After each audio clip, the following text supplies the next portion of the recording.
Puji Tuhan. Shalom semua. Hari ini saya hendak berbagi kasih karunia dengan judul Mengapa perempuan yang diurapi Yesus dipuji. Alasan perempuan yang mengurapi Yesus dipuji. Di Israel ada 3 hari raya besar. Hari raya Paskah, hari raya Pentakosta atau hari raya penuaian jelai atau gandum, serta hari raya pondok daun atau hari raya kema atau hari raya pengumpulan hasil. Itu adalah 3 hari raya besar yang Allah perintahkan untuk dijaga. Dari sudut pandang sejarah penebusan, hari-hari raya tersebut masing-masingnya menimbulkan apa? 3 hari raya besar itu. Penebusan di kayu salib, turunnya Roh Kudus serta lahirnya gereja, dan peristirahatan surga yang kekal. Peristirahatan surga yang kekal. Dari antaranya, hari raya pondok daun atau hari raya pengumpulan hasil adalah hari raya untuk mengingat kehidupan umat Israel di kemah, di padang gurun selama 40 tahun lamanya. Lewat menjaga hari raya ini, orang-orang mengingat perlindungan dan kasih Allah, dan jadi memandang ke kerajaan surga dan dunia istirahat yang kekal. Hari raya pondok daun ini beralih ke hari raya di perjanjian baru, yaitu hari ini, hari Minggu pengucapan syukur. Sambil merayakan hari raya ini, kita harus memikirkan apakah diri kita itu sungguh-sungguh menjadi buah dari kerajaan surga. Tentang hari raya ini saudara bisa catat Ulangan 16 ayat 13 sampai 16, Keluaran 23 ayat 17, Imamat 23 ayat 41 sampai 42. Sambil menyambut hari Minggu pengucapan syukur di tahun 2021 hari ini, mari kita perhatikan hal yang membuat perempuan di pembacaan hari ini bisa bersyukur. Apa daya geraknya? Kenapa perempuan di pembacaan hari ini bisa bersyukur? Kalau kita lihat Alkitab, tidak banyak orang yang menerima pujian dari Yesus. Dan mayoritasnya Yesus memuji iman orang, seperti kepala perwira di Matius pasal 8. Tetapi pembacaan hari ini, Yesus tidak sekedar memuji. Bahkan Yesus menyuruh agar itu diingat. Ke tempat manapun Injil disampaikan, beritakanlah juga perbuatan dari perempuan ini. Tentang apa yang perempuan ini lakukan terhadapku itu secara pasti harus disampaikan dan diperingati. Firman yang seperti ini ada di mana lagi saudara? Di Perjanjian Lama dan Perjanjian Baru? Tidak ada lagi. Hanya di pembacaan hari ini saja yang ada ungkapan demikian di Alkitab. Perempuan ini menuangkan minyak narwastu dengan syukur sambil menyambut hari raya pengucapan syukur. Mari kita coba pikirkan alasan perempuan itu menerima pujian. Yang pertama, perempuan itu telah memberikan syukur yang tertinggi tanpa sayang-sayang. Perempuan itu telah memberikan syukur yang tertinggi tanpa sayang-sayang. Saudara, di Israel ada hal yang lebih berharga dibandingkan berlian atau cincin emas. Itu adalah minyak narwastu. Jadi memberi minyak narwastu itu adalah hadiah yang tertinggi. Katanya, biasanya wadah minyak narwastu itu ditutup rapat-rapat agar uangnya tidak bocor. Lalu orang tua berikan kepada anak sebagai warisan harta keluarga. Kalau lihat di Kisah Agung pasal 1 ayat 12, pasal 4 ayat 13 sampai 14, dicatat tentang minyak narwastu yang hanya dioleskan pada ratu saja. Zaman sekarang ini saudara, minyak wangi kalau yang murah harganya sekitar 200.000 rupiah. Dan kalau yang mahal bahkan bisa 10 miliar rupiah. 10 miliar rupiah. Kenapa mahal? Kebanyakan alasannya itu saya cek lewat internet. Kebanyakan karena botolnya. Di pinggirannya ada emas atau dipasang berlian atau dihiasi dengan beraneka macam permata yang langka. Makanya mahal. Kalau begitu, berapa harga minyak narwastu itu yang dituangkan pada Yesus di pembacaan hari ini oleh perempuan? Kalau lihat Markus 6 ayat 37, dicatat bahwa untuk membeli roti untuk puluhan ribu orang butuh 200 dinar. Kalau begitu, minyak narwastu seharga 300 dinar itu seharga makanan untuk 50.000 orang. Jumlah uang yang sangat besar yang mana orang dewasa harus terus tabung tanpa pakai apa-apa selama 1 tahun. Tapi perempuan ini berpikir, aku tidak butuh ini lagi. Aku akan bersyukur dan mengabdikan diri untuk beliau ini. Lalu ia buka buli-buli pualam yang berharganya, bukan dengan biasa-biasa saja, saudara. Tetapi bagaimana? Dipecahkan. Setelah dipecahkan, bukannya dituangkan sedikit-sedikit, tetapi sekaligus kepada Yesus. Ia berbuat demikian dengan hati yang bersyukur. Bukannya karena disuruh seseorang atau belajar dari seseorang. Dan itu bukannya pengabdian yang minimal. Ya, setidaknya begini aja. Bukan yang pengabdian yang minimal, melainkan itu adalah syukur yang terbaik. Saat itu minyak narwastu mengalir turun dari kepala sampai ke ujung kaki Yesus. Di antara manusia yang berbau busuk, wangi peka menyebar. Wangi itu memancar sampai mana dan sampai kapan? Pendeta Abraham berkata bahwa itu memancar sampai hari ini, sampai ke orang yang membaca Alkitab, pribadi, keluarga, tempat kerja, tempat usahanya.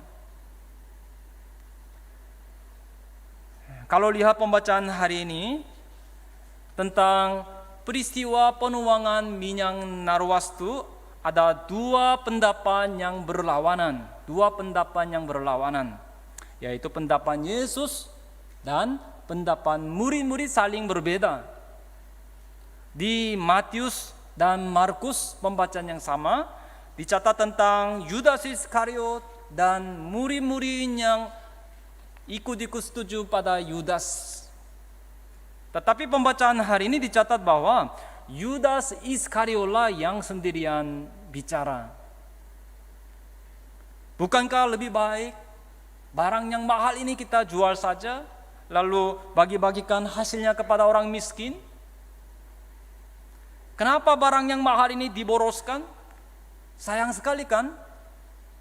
Nah, saat itu Tuhan Yesus membongkar hati Yudas dan berkata, dia adalah pencuri. Maksudnya, kadang-kadang Yudas Iskariot mengambil uang dari kotak perbendaharaan. Yohanes 12 ayat 7, Yesus berkata, biarkanlah dia melakukan hal ini mengingat hari penguburanku. Nah, ketika wanginya memenuhi ruang, memenuhi kamar, Yudas Iskariot saat itu berkata, Yesus belum mati kan? Alasan itu sih dibuat-buat saja. Upacara pemakaman macam apa yang diadakan perempuan itu? Ya terserahlah. Silakan Anda kerja dengan perempuan itu. Tidak usah dengan kami. Nah, Yudas Iskariot yang kurang ajar itu memiliki hati yang demikian, saudara. Tetapi Yesus berkata bahwa perempuan itu mengabdikan dirinya tanpa sayang-sayang. Matius 26 ayat 10 mengatakan demikian. Seperti demikian, mengenai peristiwa yang sama, pikiran Yesus dan murid-murid berbeda. Pertanyaannya saudara-saudara, di antara dua pendapat tersebut, bagaimana dengan saudara? Bagaimana dengan saudara? Pasti saudara pasti menegur murid-muridnya kan? Tentunya pendapat Yesus dan pikiran Yesus itu benar. Hari ini pertanyaannya, dengan hati dan sikap seperti apakah kita harus melayani gereja dan Tuhan? Saya harap saudara-saudara bisa memberi syukur yang tanpa sayang-sayang dengan kesadaran, hari ini adalah hari akhir dari kehidupanku. Hari ini pun Yesus menantikan pengabdian terbaik yang dapat kita berikan. Allah memerintahkan Abraham, bapa iman, untuk mempersembahkan Ishak anak tunggalnya yang terkasih. Salomo mengumpulkan semua hal tanpa sayang-sayang dan menyelesaikan pembangunan bait suci. Lalu ia memberikan pengabdian yang tertinggi, yaitu 1000 kurban bakaran. Kepada Petrus yang pernah berkhianat dan melarikan diri, Yesus bertanya 3 kali, apakah kamu lebih mengasihiku dibandingkan segala hal di dunia ini? Setelah itu, tanpa rasa sayang, dengan segenap hati, Petrus memberikan dirinya kepada Tuhan. Kalau lihat pembacaan hari ini, Markus 14 ayat 8, dikatakan bahwa Maria telah melakukan apa yang dapat dilakukannya. Maria telah melakukan apa yang dapat dilakukannya.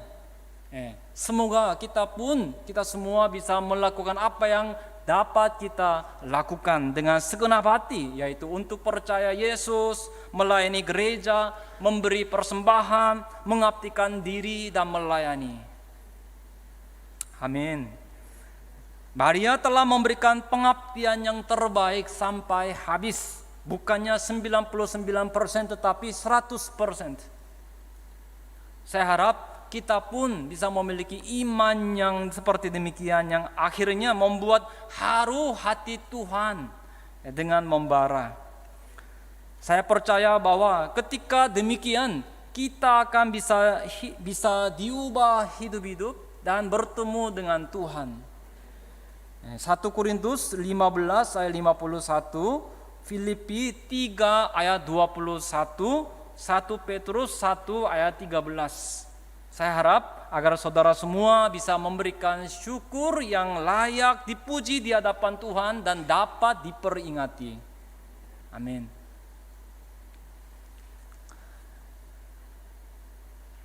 Yang kedua, mengapa perempuan yang mengurapi Yesus dipuji?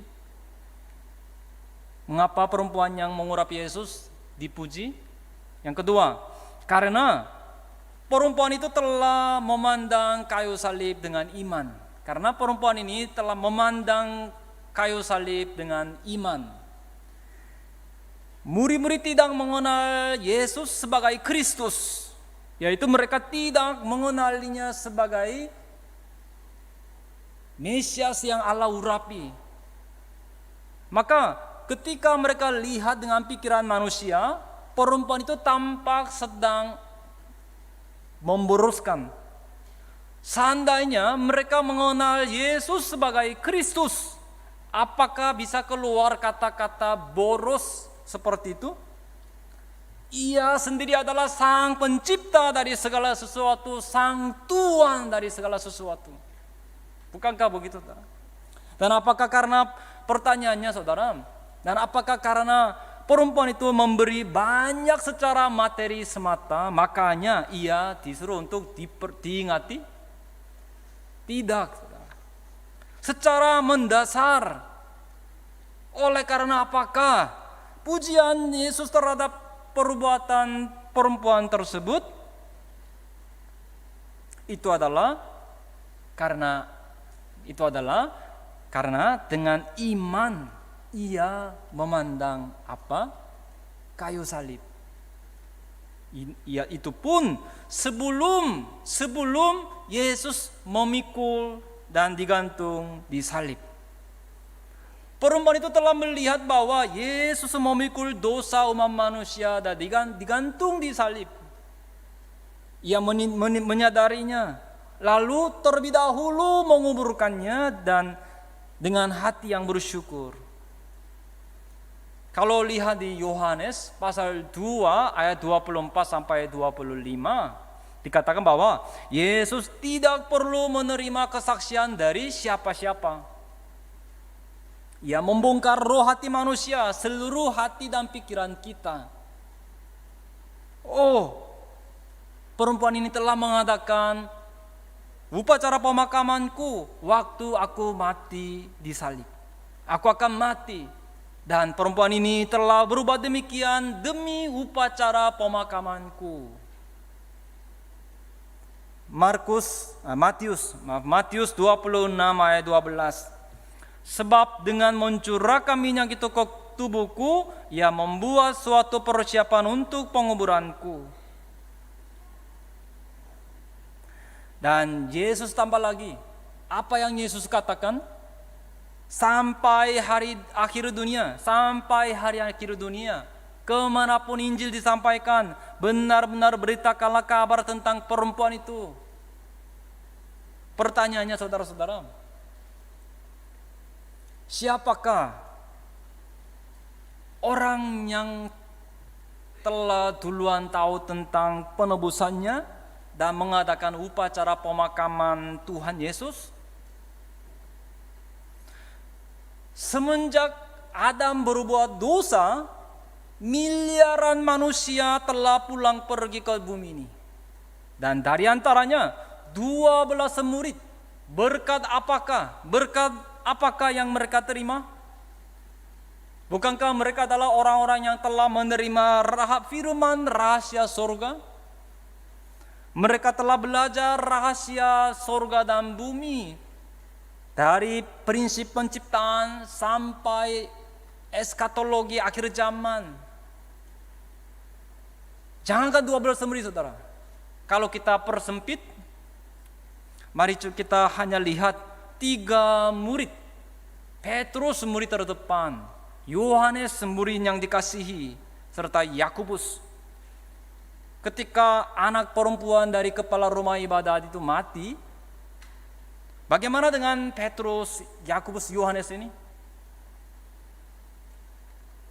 Dari antara 12 murid, hanya mereka saja yang masuk bersama-sama dengan Yesus. Ketika Lazarus mati, juga ketika naik ke Gunung Ubah pun, mereka beserta dengan Yesus. Pada saat Yesus ke Taman Getsemani pun, 3 murid saja yang menerima kasih yang tertinggi. Tapi di hadapan kayu salib, mereka semua melarikan diri. Kalau begitu, pertanyaannya, di bawah kolong langit, Siapakah yang mengenal dan menyadari pekerjaan penebusan kayu salib? Hanya Maria saja yang sadar. Hanya Maria saja yang sadar. Dan ia sendiri mempersiapkan pemakaman Tuhan. Oh, Yesus akan mati untuk menebus dosa kami. Untuk menebus dosa kita.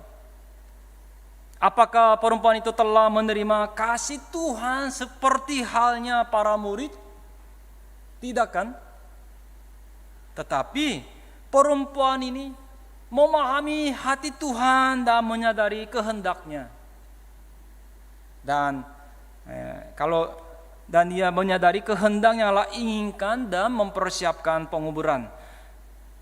Yohanes 1 ayat 29. Lihatlah anak domba Allah yang menghapus dosa dunia. Maria telah melihat bahwa Yesus akan mati sebagai domba penebus. Yesus adalah Allah itu sendiri dan kita adalah ciptaan manusia yang berdosa dan jahat. Tapi terhadap kita yang seperti demikian dikatakan bahwa Tuhan terlebih dahulu mengasihi kita. Sebelum kita berbuat apa-apa, Tuhan terlebih dahulu mengasihi kita. 1 Yohanes 4 ayat 10 sampai 12. Maria telah menyadari kasih dan makna penebusan Yesus demikian. Meskipun murid-murid tidak sadar, perempuan itu telah sadar. Perempuan itu beriman yang tertinggi, yang luar biasa, yang telah menyadari Injil penebusan Yesus. Maka ia bisa memberi syukur melalui kesadaran, saudara, kesadaran. Disertai kesadaran, Tuhan berkenan pada syukur yang disertai kesadaran. Itu sebabnya Yesus memuji iman yang berdasarkan Injil yang perempuan itu miliki. Ketika Yesus datang ke bumi ini, ada banyak orang yang percaya di bawah kolong langit. Dan murid-murid Tuhan mengikuti Yesus selama 3 tahun. Tapi semuanya tidak lolos.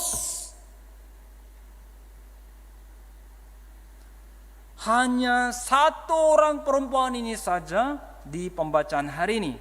Oleh karena 1 perempuan ini, hati Yesus terhibur. Saya berdoa dan memberkati dalam nama Tuhan Yesus agar tiap-tiap hari saudara memegang erat kayu salib dan menjadi buah syukur di hadapan Tuhan. Yang ketiga, mengapa perempuan yang mengurapi Yesus itu dipuji? Yang ketiga, karena di hari-hari biasa perempuan itu mengambil posisi untuk mendengar firman. Di hari-hari biasa perempuan itu mengambil posisi untuk mendengar firman. Memang itu bukanlah penyebab langsung ia menerima pujian dari Yesus, tetapi itu menjadi penyebab yang mendasar. Di pembacaan yang sama di Yohanes 12 ayat 3, perempuan itu disebut sebagai Maria. Tadi dikatakan bahwa Maria telah menyadari tujuan Tuhan datang ke bumi ini untuk menyelamatkan umat manusia. Dan Tuhan memuji iman Maria yang demikian, iman yang mendengarkan Injil. Kalau begitu, bagaimana pertanyaannya saudara-saudara? Bagaimana perempuan itu bisa memiliki iman yang berdasarkan Injil?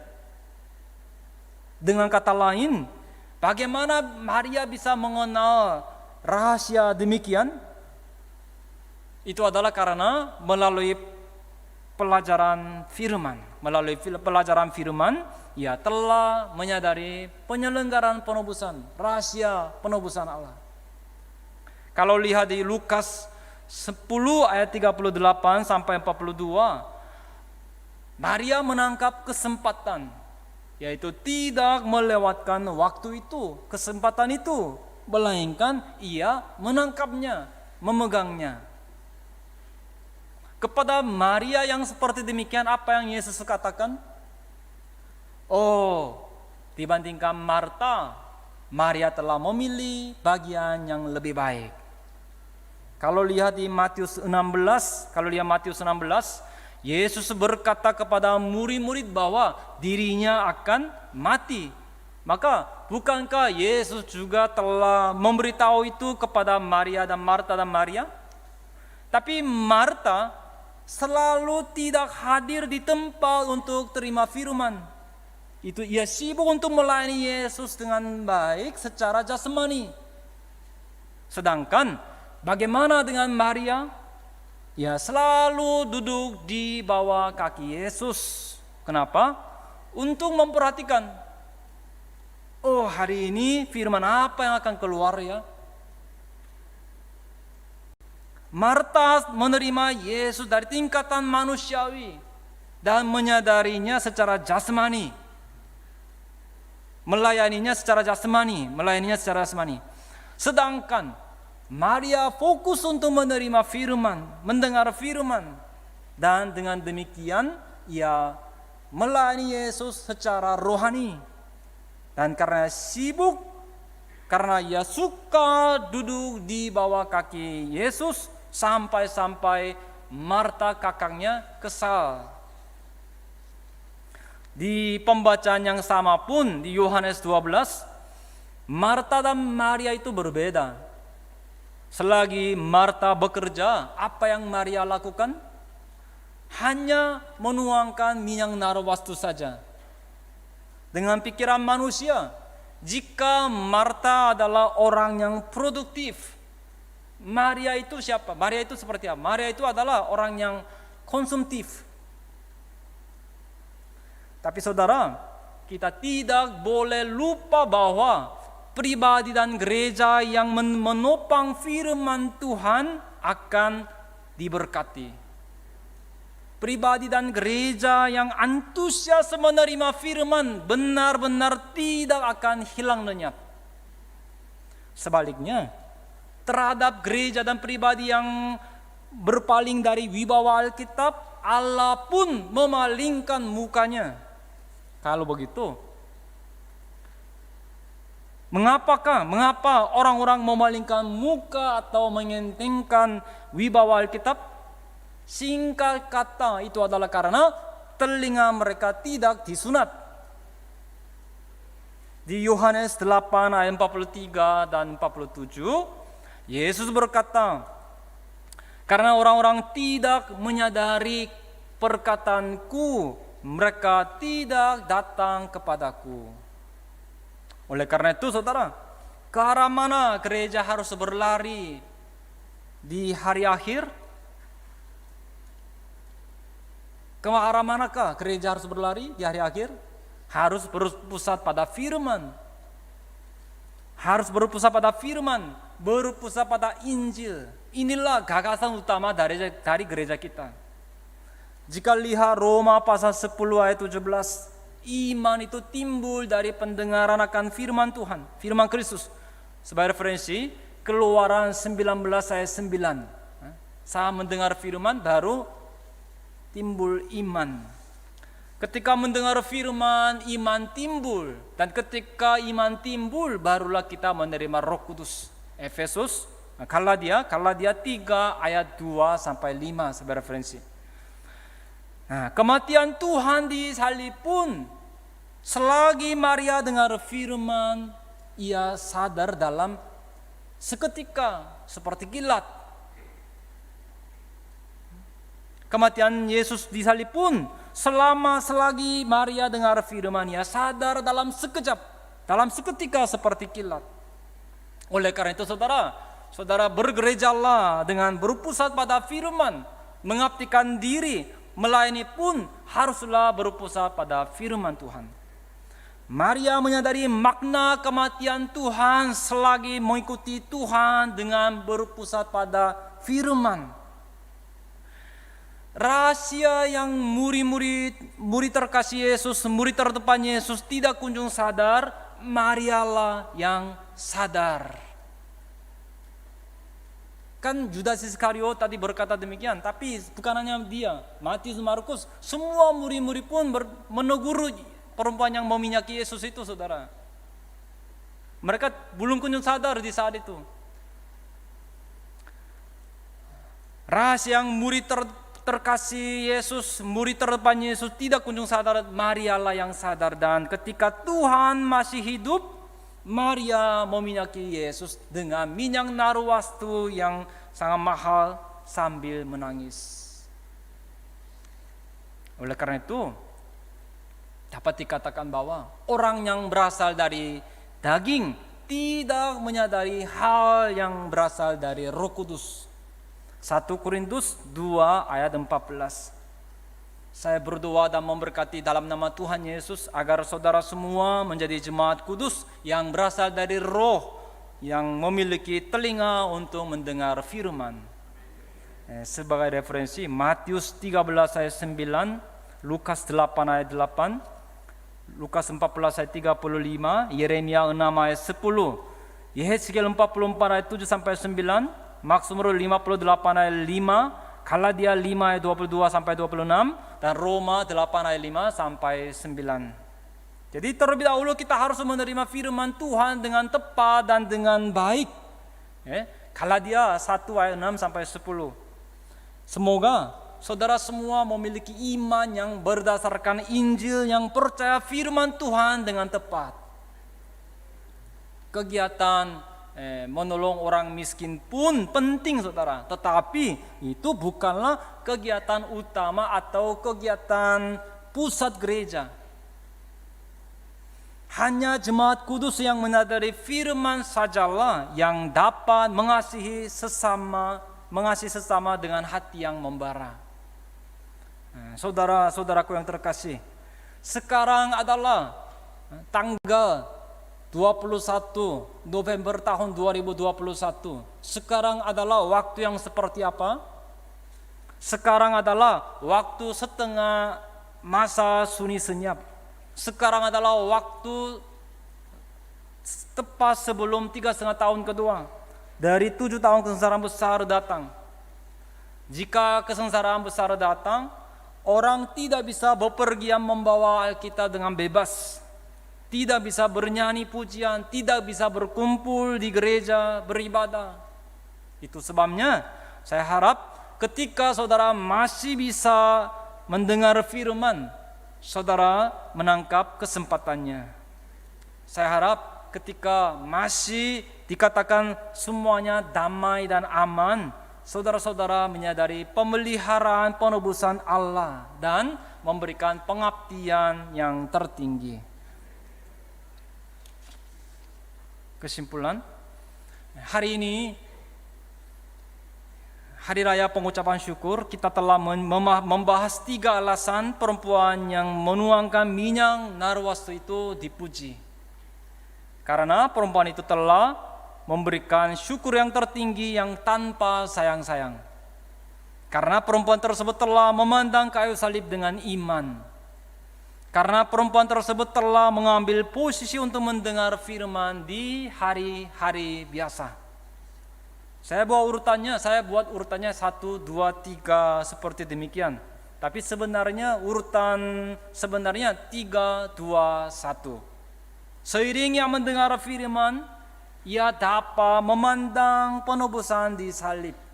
Dan hasilnya tampaklah pengabdian dan syukur yang tertinggi. Dalam kehidupan iman kita, apa perbuatan baik yang harus kita prioritaskan, saudara? Itu adalah perihal kita percaya sosok yang diutus, yaitu firman yang dikirim. Di Hosea 7, pasal 7 ayat 9 dikatakan, apakah umat Israel menyadari kehendak Allah? Dikatakan bahwa meskipun rambut mereka sudah berubah, mereka tidak kunjung menyadari firman. Maksudnya, meskipun percaya seumur hidup, tapi tidak kunjung mengenal kehendak firman dan hanya berseru Tuhan, Tuhan. Perbuatan perempuan yang mengabdikan diri itu adalah hasil ia percaya firman yang dikirim. sambil menyambut hari Minggu pengucapan syukur. Sebenarnya ini kata pengucapan kayak seolah-olahnya ucap saja. Sebenarnya syukur yang sejati adalah harus disertai dengan perbuatan, disertai dengan materi juga, saudara. Sambil menyambut hari Minggu pengucapan syukur tahun 2021, dengan hati yang seperti apakah saudara hendak memberikan syukur? Saya harap agar sama seperti perempuan di pembacaan hari ini, bagi saudara pun ada syukur yang membuat haru hati Tuhan. Hal memberi syukur pun ada waktu dan kesempatannya.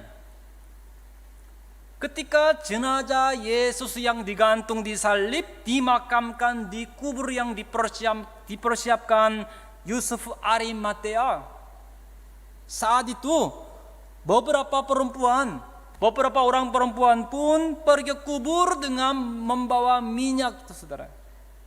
Tapi meskipun mereka hendak meminyaki jenazah Yesus, kesempatannya telah lewat. Karena Tuhan telah memecahkan kuasa maut dan bangkit kembali, mereka tidak bisa menemuinya lagi.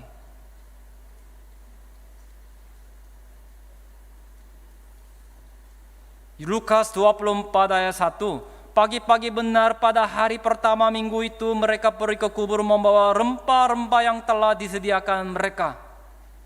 Perempuan-perempuan Galilea tersebut telah kehilangan kesempatan. Seharusnya sebelum hari Paskah mereka pergi dengan bawa itu, tetapi mereka perginya setelah lewat hari Paskah. Sebaliknya, Maria di pembacaan hari ini telah menangkap kesempatan dan mempergunakan kesempatan tersebut dengan baik. Hari ini kita pun, saudara, jika melewatkan kesempatan, ada kalanya kita menyesal. Saya pun ketika masih muda, karena perlu uang ini itu, akhirnya ada seringkali melewatkan. Harusnya syukur pada Tuhan dan pada gereja, pada orang. Sepertinya hemat, tapi setelah sekian waktu lewat, tidak terkumpul juga. Hanya melewatkan kesempatan juga saja. Semuanya ada kesempatan dan waktunya. Ada kalanya kita menyesal, saudara. Ketika ada materi, janganlah merasa sayang-sayang. Bukankah tujuan mencari uang itu untuk kemuliaan Tuhan? Ini bukan untuk cari uang, cari materi dari saudara-saudara, ambil uang dari saudara. Tapi di hadapan Tuhan, kita semua harus sadar.